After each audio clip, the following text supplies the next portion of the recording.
Hello, আসসালামু আলাইকুম। সবাই কেমন আছেন? আজকে চলে আসছি প্যারিসের সবচেয়ে ফেমাসতম এলাকা এবং সব মানে পৃথিবীর সবচেয়ে বড় বড় ব্র্যান্ড যেখানে আছে, সেলিব্রিটিদের এলাকা যেটা হচ্ছে গ্যালারি লাফায়েত। আমরা ক্রিসমাস উপলক্ষে আজকে চলে আসছি গ্যালারি লাফায়েতে। অবশ্য এটা আমাদের জন্য না, এটা হচ্ছে বিলিনিয়ারদের প্লেস বলা হয় প্যারিসে।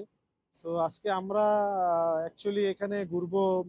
ক্রিসমাস উপলক্ষে আমরা চেষ্টা করব দেখার যে গ্যালারি লাফায়েত প্যারিসে এই বছরে একটা দিনের জন্য এই, খুব সুন্দর করে সাজানো হয়।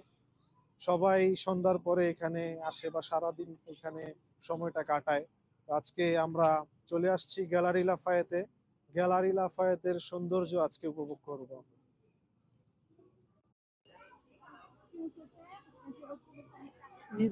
অন্য কিছু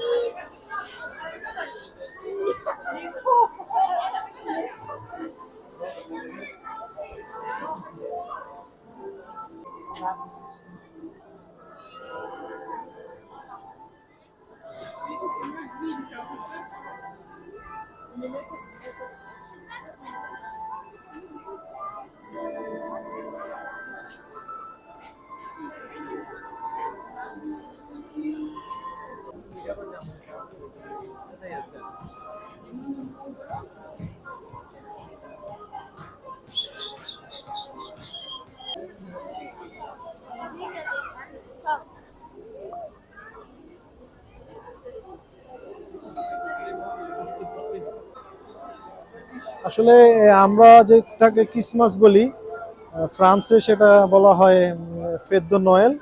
সো নয়েলের এই আনন্দ সবাই উপভোগ করতে এখানে দেখছেন যে জাতি ধর্ম ভেদ নির্বিশেষে সবাই চলে আসছে গ্যালারি লাফায়েতের সৌন্দর্য উপভোগ করার জন্য। এখানে মার্কেটের বাইরে সুন্দর করে সাজানো হয়েছে বাচ্চাদের জন্য স্পেশালি, সবাই উপভোগ করতেছে।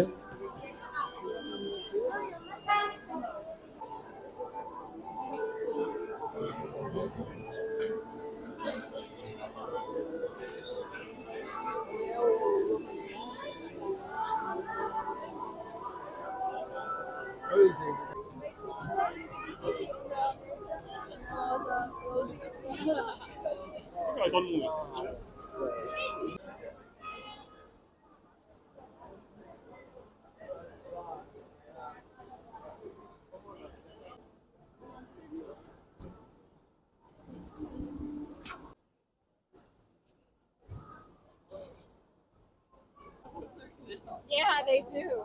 মুভ করুন।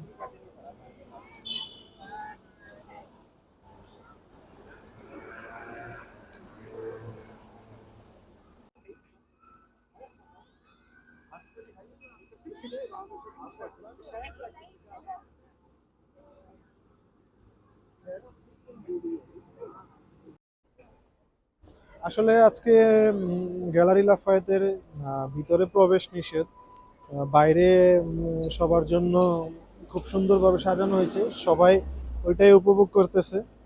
তো আমরা গ্যালারি লাফায়েতের ভিতরের যেই পরিবেশ বা ভিতরের যে ব্র্যান্ডগুলো নিয়ে একদিন আমরা আরেকটা ব্লগ করার চেষ্টা করব।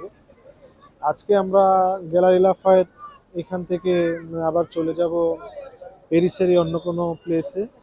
তো আসলে চলুন আমাদের সাথে থাকুন। আমরা আমরা এক এক ব্লগে আপনাদের প্যারিস সম্পর্কে জানানোর চেষ্টা করব, নতুন নতুন ব্লগ দেওয়ার চেষ্টা করব।